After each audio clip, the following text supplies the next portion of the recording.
Hello students, welcome to the online classes of Shivaji group of institution. Students, आज मैं start करने जा रही हूँ नया टॉपिक जो है एनिमल टिश्यू। ये आपका नया चैप्टर, जिसमें हमें क्या पढ़ना है कि जीवधारी में कितने प्रकार के ऊतक पाए जाते हैं, ऊतक किसे कहते हैं, ऊतक कितने प्रकार के होते हैं, ये कहाँ पाए जाते हैं, किस प्रकार से हमारे लिए हेल्पफुल होते हैं, तो हमारी बॉडी जो है कितने प्रकार के ऊतकों से बनी है। तो आज पहला टॉपिक क्या है एनिमल टिश्यू में कि टिश्यू किसे कहते हैं। तो समान रचना व भ्रूणी उत्पत्ति। भ्रूणी उत्पत्ति का मतलब होता है जो एम्ब्रियोनिक रीजन से ही उत्पन्न हुआ, यानी जो भ्रूण होता है वो भी कैसा होता है, उसमें भी टिश्यूज पाए जाते हैं। ऐसा नहीं कि वो सेल से ही बना होता है। जाइगोट क्या होता है, सेल से डेवलप होता है, उसके बाद जो एम्ब्रियो होता है वो क्या होता है, टिश्यू से बना होता है। तो कह रहा है सामान्य रचना व भ्रूणी उत्पत्ति के समान कोशिकाओं के सुसंगठित स्तर को ऊतक कहते हैं। कौन से रचना कैसी होगी, समान कोशिकाओं का समूह क्या कहलाता है, ऊतक कहलाता है। यानी जितनी भी सेल्स होंगी वो जो सिमिलर होती है, सिमिलर ग्रुप ऑफ सेल्स जो होती है उनको क्या कहते हैं, टिश्यूज कहते हैं। तो क्या है सामान्य रचना व भ्रूणी उत्पत्ति। और भ्रूणी उत्पत्ति का मतलब जो एम्ब्रियोनिक टाइम से ही है, ऐसा नहीं कि आफ्टर बर्थ हमारे टिश्यूज बनते हैं। ये क्या बन जाते हैं जब एम्ब्रियो कंडीशन में, एम्ब्रियोनिक कंडीशन में ही डेवलपमेंट होता है, तभी से टिश्यू जो होते हैं हमारी बॉडी में आ चुके होते हैं। तो सामान्य रचना व भ्रूणी उत्पत्ति में समान कोशिकाएं जो होती है, यानी स्ट्रक्चर में, ऑर्गेनाइजेशन में, शेप में, साइज में, जितनी भी चीजें हैं वो बिल्कुल कैसी होती हैं, सिमिलर होती है। उन ग्रुप ऑफ सेल्स को क्या बोलते हैं, टिश्यू। ठीक है, नेक्स्ट है कि टिश्यू के प्रकार क्या होते हैं। तो टिश्यू जो होते हैं वो 4 टाइप्स के होते हैं। पहला एपिथेलियमी ऊतक, एपिथेलियल टिश्यू। नेक्स्ट है संयोजी ऊतक, कनेक्टिव टिश्यू। नेक्स्ट है पेशी ऊतक, muscular tissue. And last one is तंत्रिका ऊतक या फिर नर्वस टिश्यू। तो हमें क्या पता चला कि हमारी जो बॉडी होती है वो 4 टाइप्स के टिश्यूज से मिलकर बनी होती है, जिसमें से पहला क्या है एपिथेलियमी ऊतक, जो हमारी बॉडी को बहुत ज्यादा कवर करता है। नेक्स्ट है संयोजी ऊतक, जो हमारी बोन्स, लिगामेंट्स, ये सब चीजें हैं, ब्लड, इन सब में क्या पाया जाता है, कनेक्टिव टिश्यू। नेक्स्ट है पेशी ऊतक, जितनी हमारी बॉडी मसल्स होती है वो किसकी बनी होती है, पेशी ऊतक की या फिर मस्कुलर टिश्यू की। और बाकी जो बॉडी में न्यूरॉन्स पाए जाते हैं वो किसकी से बने होते हैं, तंत्रिका ऊतक से। यानी जितने भी हमारे सेंसरी ऑर्गन होते हैं उनमें जो सेंसस पास होता है वो किससे होता है, तंत्रिका ऊतक से। तो आज हम लोग पहले क्या पढ़ेंगे, एपिथेलियमी ऊतक के प्रकार, जो बॉडी का बहुत सारा पार्ट जो होता है वो कवर करता है। तो फर्स्ट वन इज एपिथेलियमी ऊतक कितने प्रकार के होते हैं। तो पहला क्या है समान, दूसरा है स्यूडो स्तंभी, तीसरा है स्त्रक। यानी एपिथेलियम ऊतक 3 टाइप्स का है।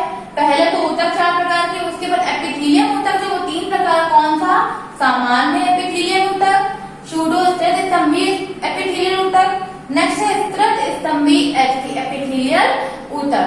अब हमें पढ़ना क्या है कि इस तरह के जितने भी टिश्यूज हैं वो कहाँ पाए जाते हैं, उनका कार्य क्या होता है, जिससे पता चल जाए कि एपिथेलियल ऊतक का कार्य क्या होगा। तो हम लोग बात करते हैं फर्स्ट पॉइंट की, जो है सामान्य। सामान्य एपिथेलियल ऊतक जो होता है वो किसमें हेल्प करता है, परासरण और विसरण में। जितनी हमारी बॉडी की एक्टिविटीज होती है, फिजियोलॉजी होती है, उसमें जो परासरण और विसरण होता है, ठीक है, तो उसको कौन कंट्रोल करता है, उसमें कौन हेल्पफुल होता है, सामान्य एपिथेलियल ऊतक क्या करते हैं, विसरण और परासरण में सहायक होते हैं। ये उन ऑर्गन में पाए जाते हैं जहां पर एक्टिविटीज होती हैं। नेक्स्ट शल्कीय एपिथेलियल ऊतक। शल्कीय ये क्या है, सामान्य ऊतक फिर से डिवाइड किए गए। पहला क्या था, एपिथेलियल ऊतक जो 3 प्रकार का था। अब हम लोग पढ़ रहे हैं एपिथेलियल ऊतक के प्रकार, जिसमें से पहला है सामान्य। तो सामान्य कहाँ पाया गया, जहां पर परासरण और विसरण बहुत ज्यादा होता है। अब सामान्य के भी कई प्रकार है, यानी कौन कौन से, शल्कीय, घनाकार और स्तंभी। तो शल्कीय जो है उसको कहाँ पाया जाएगा, उदर गुहा और हृदय आवरण में। शल्कीय है यानी यहाँ पर क्या पाई जाएंगी, लेयर्स पाई जाएंगी। इन टिश्यूज में क्या होगा, खूब सारी लेयर्स होंगी, वहां पाई जाएंगी जहां पर ये बहुत ज्यादा सॉफ्ट ऑर्गन्स होते हैं। जैसे उदर गुहा, स्टमक जो होता है वो हमारा बहुत ही सॉफ्ट होता है, इंटरनल रीजन। और हृदय आवरण यानी हार्ट को ये क्या करता है, कवर करने का कार्य करता है, क्योंकि हार्ट जो होता है बहुत ही सॉफ्ट होता है, उसको एक बाहरी लेयर जो होती है वो कवर करती है, किसकी, शल्कीय सामान्य एपिथेलियल ऊतक। ठीक है, तो ये चीज यहाँ पर। नेक्स्ट घनाकार, इसकी जो सेल्स होंगे क्यूब शेप की होती है। तो क्यूब शेप की सेल्स जो पाई जाएंगी वृक्क नलिका और नेत्र में पाई जाएंगे।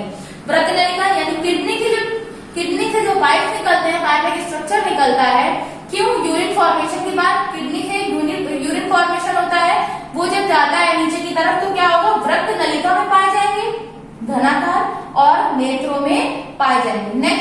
स्तंभी। अब ये स्तंभ, इनकी सेल्स कैसी होंगी? स्तंभी होंगी, यानी ऐसी पिलर शेप की होती है। ठीक है, तो पिलर शेप की होगी तो क्या होगा इसमें? आमाशय, आंत और पित्त वाहिनी में ये पाई जाएंगी। क्या है स्तंभ? आमाशय, आमाशय में पाई जाएंगी। क्यों? डाइजेशन में हेल्प कर रहा है तो आमाशय में पाई जा रही है। ठीक है, नेक्स्ट है आंत में पाई जा रही है पित्त वाहिनी, यानी आप ये समझो कि हमारा जो डाइजेशन है आधे से ज्यादा टिश्यूज होते हैं वो यहाँ पर पाए जाएंगे। क्यों? ये जो इसका रास्ता होगा, जैसे जो ट्यूब्स होती है ये अंदर से कैसी होनी चाहिए? थोड़ी सी लुब्रिकेंट होनी चाहिए। तो वहां पर कौन सी? ये वाली सेल्स पाई जाएंगी जो हमको क्या करेंगी? हल्का सा नम बनाए रखने का कार्य करती हैं। अब नेक्स्ट की बात करें, सूडो स्तंभी एपिथेलियल ऊतक। ये क्या सेकंड टाइप है एपिथेलियल ऊतक का। तो ये कहाँ पाया जाएगा? पहला वाला कौन सा? सूडो स्तंभी, ग्रसनी में और जनन वाहिनियों में। ये भी क्या करेगा? ये किसी चीज के फ्लो को मेंटेन करेगा। तो ग्रसनी क्या करेगा? जो फूड हम लोग लेते हैं उसको क्या करेगा? फूड पाइप में डालने के लिए क्या करेगा? वहां पर होना चाहिए एक ल्यूब्रिकेंट। दूसरी चीज वहां पर कुछ ऐसे टिश्यूज होने चाहिए जिससे हमारा जो नेक होती है, हमारा जो फेरिंग्स होती है वो क्या हो? डैमेज ना हो। तो वहां पर ये पाए जाते हैं। और जनन वाहिनियों क्यों पाए जाएंगे? जो अंदर जो सिस्टम होता है रेस्पिरेटरी सिस्टम, वहां पर ल्यूब्रिकेंट की जरूरत होती है। तो वहां पर क्या करेगा? ये माल को नम बनाए रखते हैं। ग्रसनी में क्यों? हमें फूड लेना होता है तो हमारी जो फूड पाइप होती है उसको बहुत ही नम बनाए रखते हैं, जिससे हमारे गले में या हमारी जो सिस्टम होता है डाइजेशन सिस्टम उसमें कोई प्रॉब्लम ना हो। दूसरा क्या है? जनन वाहिनियों में तो रिप्रोडक्टिव ऑर्गन्स जो होते हैं वो अंदर से नम बने रहते हैं। क्यों? क्योंकि वहां पर ये टिश्यूज पाए जाते हैं। अदरवाइज क्या होगा? वहां पर जो बॉडी होगी, जो रिप्रोडक्टिव ऑर्गन्स होंगे वो क्या हो जाएंगे? डैमेज हो जाएंगे। इसलिए वो कैसे होते हैं? नम होते हैं हल्के से। तो वो कौन करता है? सूडो स्तंभी। अब ये क्या है? स्तंभी क्या है? थर्ड टाइप है इसका एपिथेलियल ऊतक का। तो त्वचा और मुख गुहा में ये पाए जाएंगे। क्यों? क्योंकि हमारी जो त्वचा होती है वो कैसी होती है? रूखी होती है, शुष्क होती है। वहां पर क्या पाए जाएंगे? स्तंभ जो होते हैं एपिथेलियल ऊतक वो पाए जाएंगे। और मुख गुहा में पाए जाएंगे। क्यों? क्योंकि मुख गुहा जो होती है वो हम लोग की कैसी होती है? नम होती है। तो यानी शुष्क और नम दोनों स्थानों में पाए जाएंगे। नेक्स्ट की बात करें तो नेक्स्ट क्या है? स्तन के प्रकार है कौन से? शल्की, घनाकार, स्तंभी और विशेषीकृत। तो शल्की क्या है? शल्की में केराटिन युक्त और नॉन केराटिन, केराटिनाइज और नॉन केराटिनाइज कौन से होंगे? शल्की। शल्की का मतलब होता है किसी चीज की लेयर। जैसे मछली आप लोगों ने देखी होगी तो मछली के ऊपर लेयर पाए जाते हैं, वो क्या होते हैं? शल्क होते हैं उसके। ऐसे ही यहाँ क्या होगा? हमारी जो बॉडी होती है उसमें भी कुछ लेयर्स होती हैं जिसको बोलते हैं शल्क। तो ये दो टाइप्स के होंगे कौन से? केराटिनाइज और नॉन केराटिनाइज। अब केराटिन क्या होती है? प्रोटीन होती है, ये आपको पता है। तो केराटिन जहां पर पाया जाएगा वो कौन से होगा? त्वचा की उपचर्या, यानी जो एपिडर्मिस होती है हम लोग की, या कभी कभी क्या होता है क्यूटिकल भी पाई जाती है, वहां पर क्या पाई जाएगी? केराटिन जो होती है वो प्रेजेंट होगी।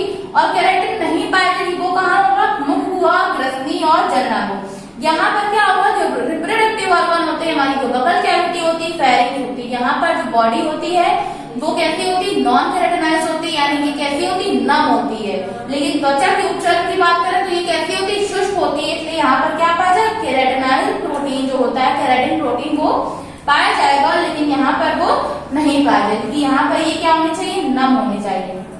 घनाकार की बात करें तो नेत्र की श्लेष्मा, जो आई में म्यूकस होता है वहां पर कौन से टिश्यू पाए जाएंगे? घनाकार टिश्यू।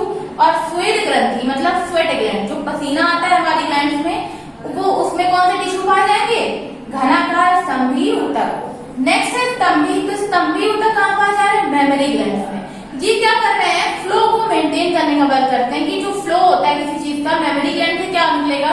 मिल्क सेक्रेशन होता है। तो मिल्क सेक्रेशन को मेंटेन करने के लिए क्या पाए जाएंगे? स्तंभी ऊतक। कहाँ पर? मेमोरी ग्लैंड्स में।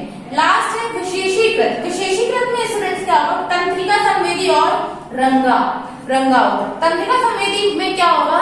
जैसे हमारे टेस्ट बड्स होती हैं, यानी स्वाद कलिकाएं।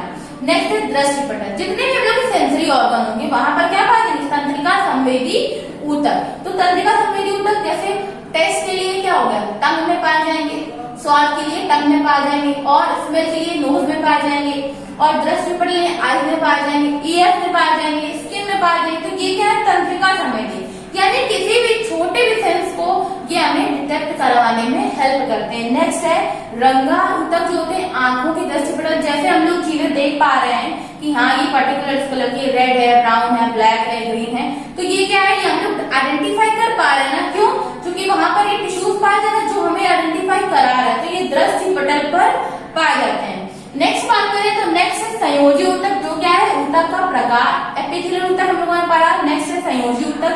तो संयोजी ऊतक जो होता है उसको जैसे बोन्स हो गई और लिगामेंट्स हो गई, क्या होगा संयोजी ऊतक। और ब्लड भी क्या एक प्रकार का तरल संयोजी ऊतक।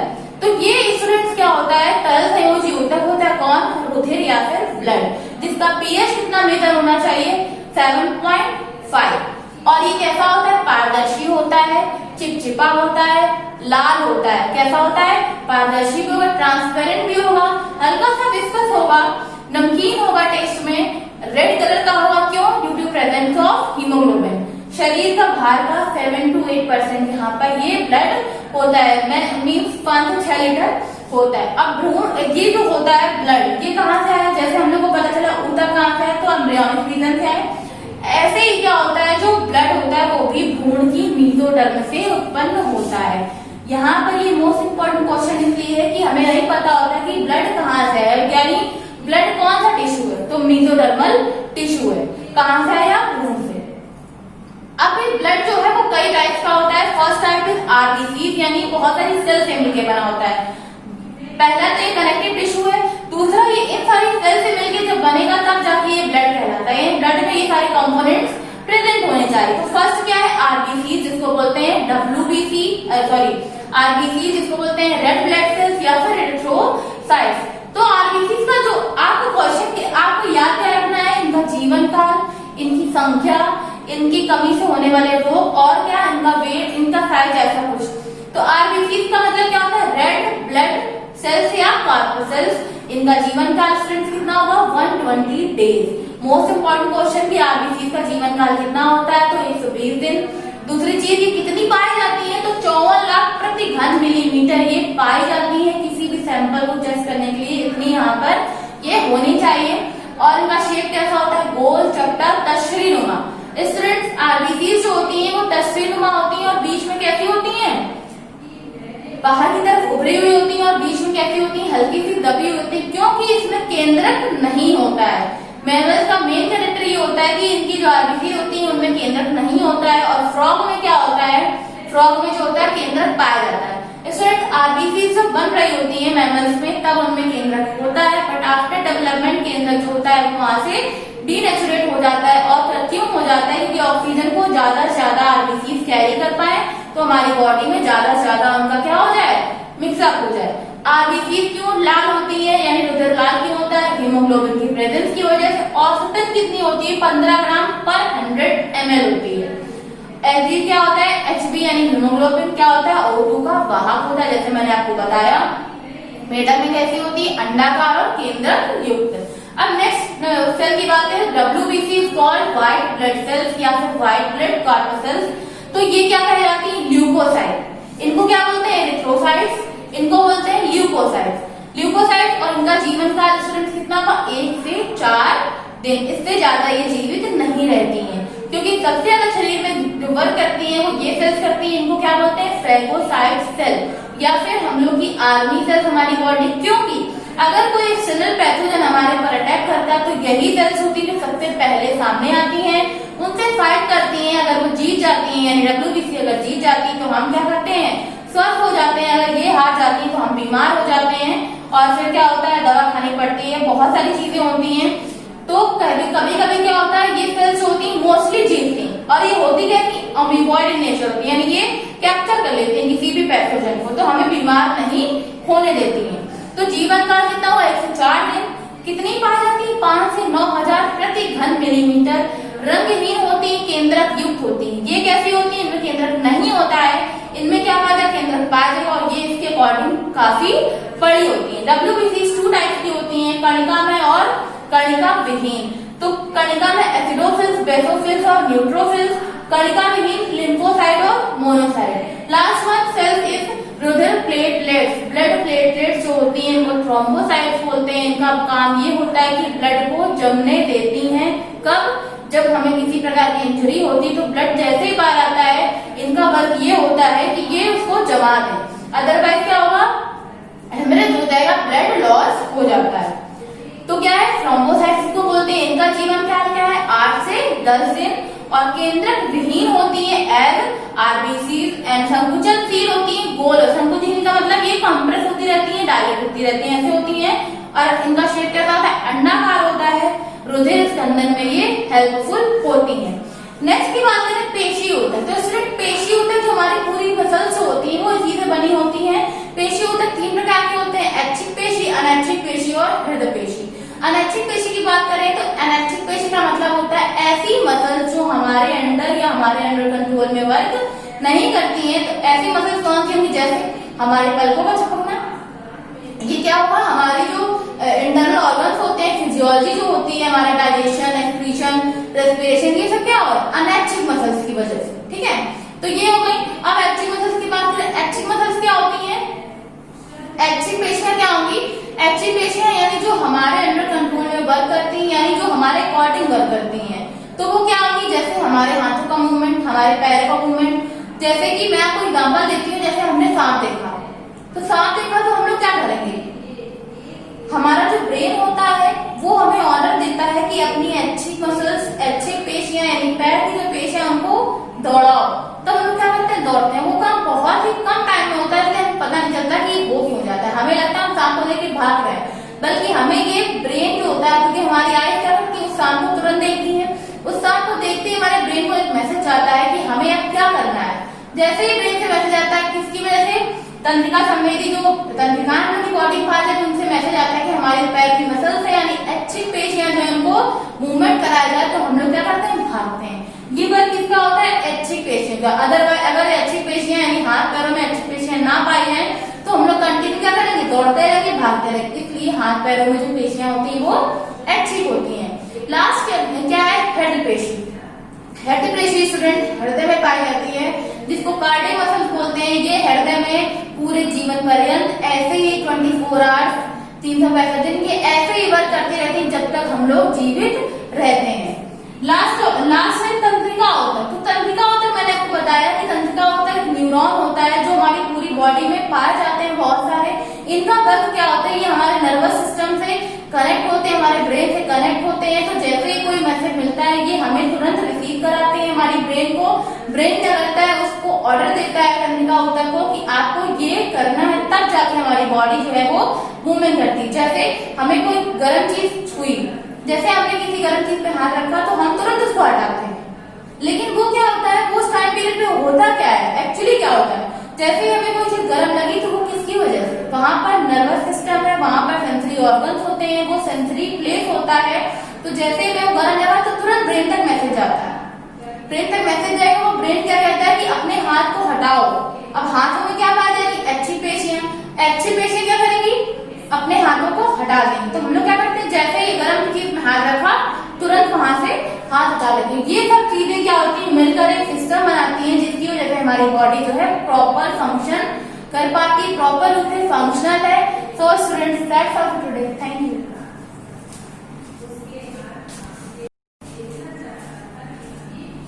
Hello students, welcome to the online classes of Shivaji group of institution.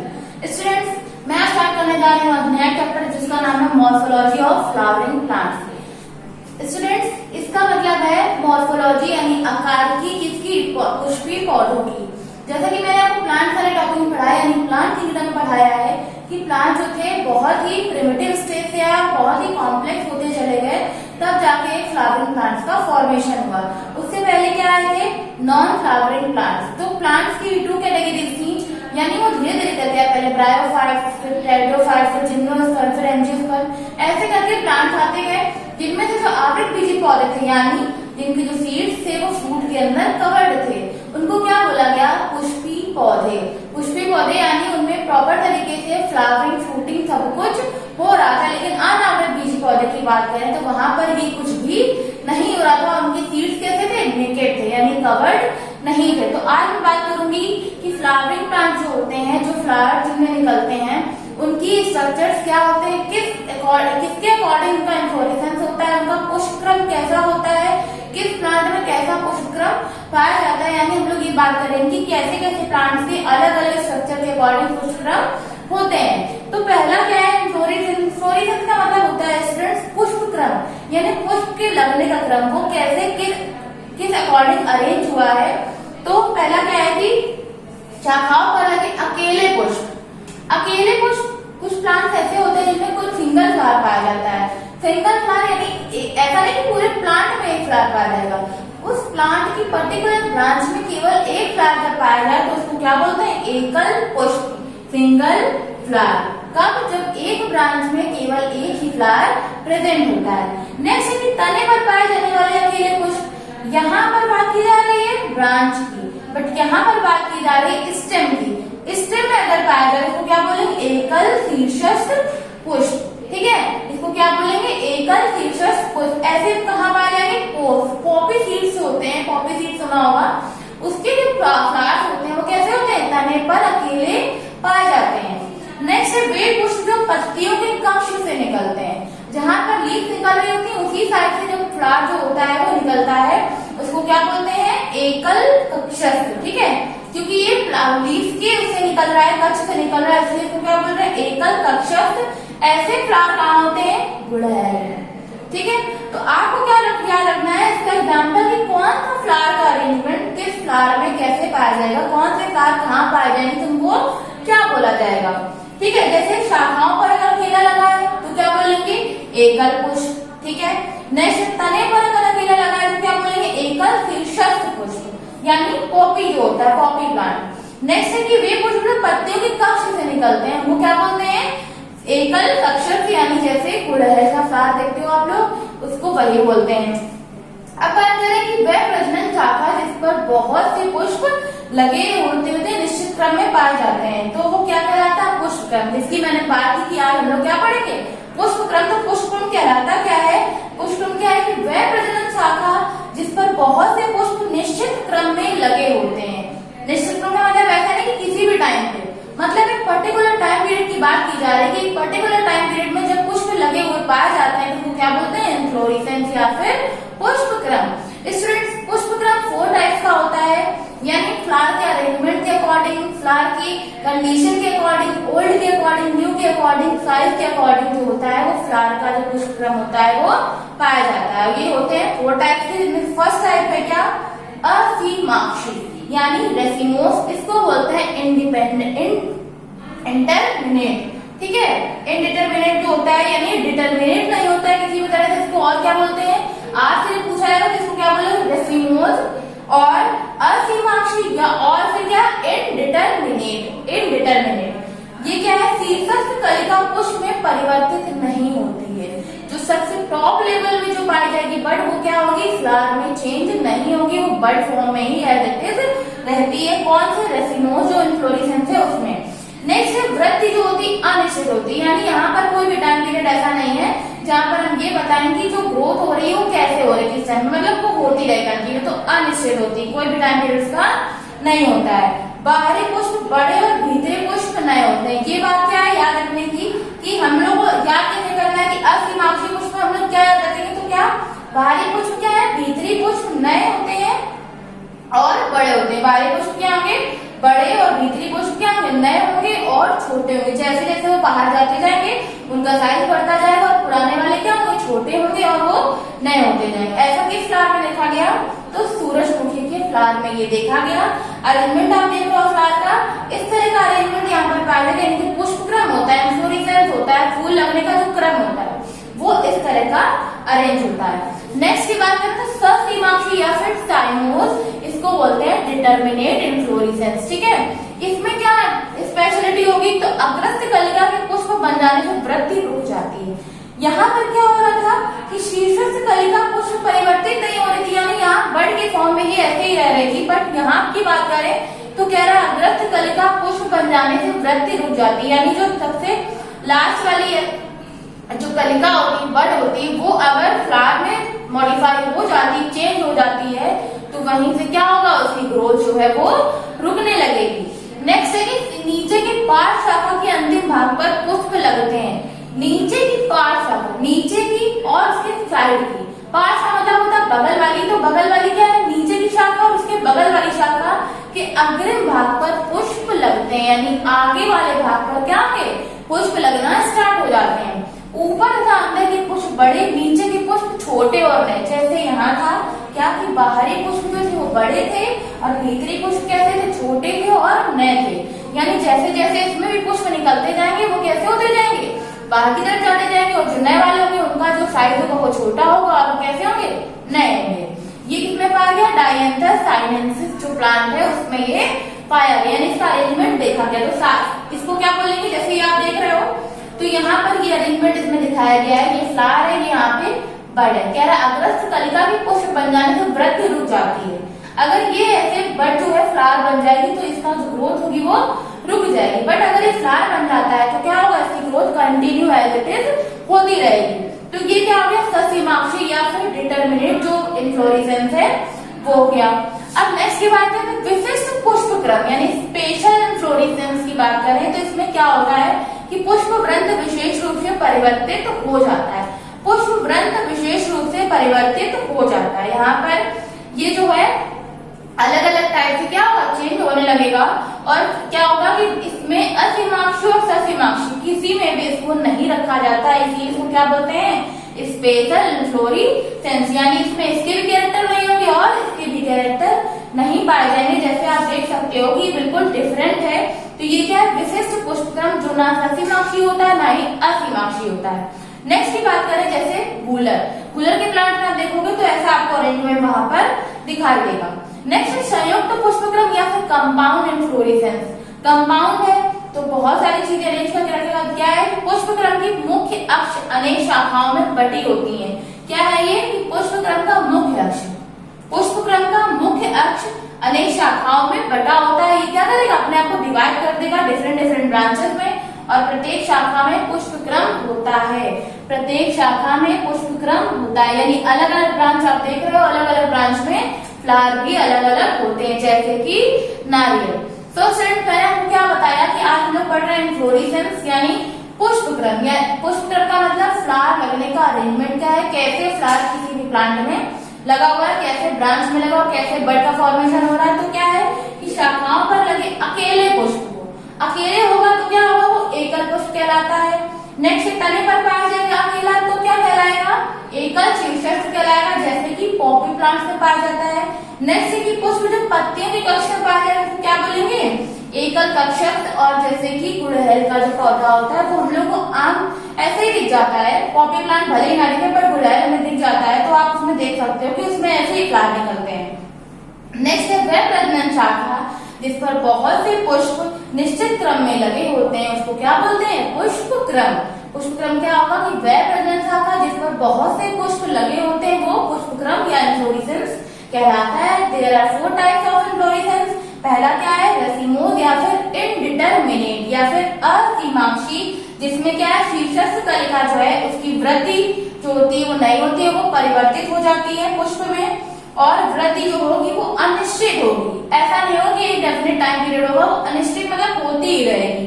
Next है कि बाहरी पुष्प क्या होंगे, बड़े होंगे, वो ग्रोथ करते करते क्या होंगे, अपने साइज में ग्रो कर जाएंगे, बड़े होंगे, पुराने हो जाएंगे, और जो भीतरी पुष्प होंगे वो नए होंगे और छोटे होंगे। इस तरह का अरेंजमेंट का आनंद है सनफ्लावर में। ये देख रहे हो आप, ये क्या है किसका, असीमाक्षी पुष्पक्रम का अरेंजमेंट। नेक्स्ट ससीमाक्षी यानी साइमोद या फिर डिटरमिनेट, यानी यहाँ पे कैसी चीजें हैं, डिटरमिनेट है। तो अग्रस्थ कलिका के पुष्प बन जाने से वृद्धि रुक जाती है, यानी अग्रस्थ कलिका अगर पुष्प बन जाएगी तो वृद्धि रुक जाएगी, अगर नहीं बनेगी ग्रोथ होती रहती है। नीचे की पार्श्व शाखा के अंतिम भाग पर पुष्प लगते हैं और ऊपर के अंदर के पुष्प क्या होंगे, बड़े होंगे, नीचे के पुष्प कैसे होंगे, छोटे होंगे और नए होंगे। अब बात करें किसमें पाएगा, डायंथस साइनेंसिस। ये आप देख रहे हो, ये ससीमाक्षी या फिर डिटरमिनेट जो है पुष्पक्रम उसका डायग्राम है। नेक्स्ट विशिष्ट स्पेशल है, क्योंकि स्पेशल ना इसमें असीमाक्षी कैरेक्टर ना इसमें ससीमाक्षी कैरेक्टर है। ये किसमें पाया गया, गूलर के प्लांट में जो गूलर होता है उसमें पाया गया। उसमें आप बिल्कुल ऐसा अरेंजमेंट देख पाओगे। तो उसमें क्या होता है, पुष्पवृंत विशेष रूप से परिवर्तित हो जाता है, जो अभी तक किसी में नहीं हुआ है। और ना असीमाक्षी कैरेक्टर होता है, ना ही ससीमाक्षी के होते हैं, ना ही रेसिमोस होता है, ना ही साइनोस होता है, इसलिए इसको क्या बोलते हैं, स्पेशल इन्फ्लोरेसेंस। लास्ट है क्या, संयुक्त पुष्पक्रम कंपाउंड इन्फ्लोरेसेंस, तो इसमें क्या होगा, मुख्य अक्ष से अनेक शाखाएं निकली होती हैं, एक मुख्य अक्ष होगा और इससे अनेक शाखाएं निकली होंगी और उस सारी शाखाओं में क्या पाए जाएंगे, फ्लावर पाए जाते हैं, जैसा कि नारियल। तो students that's all for today, thank you.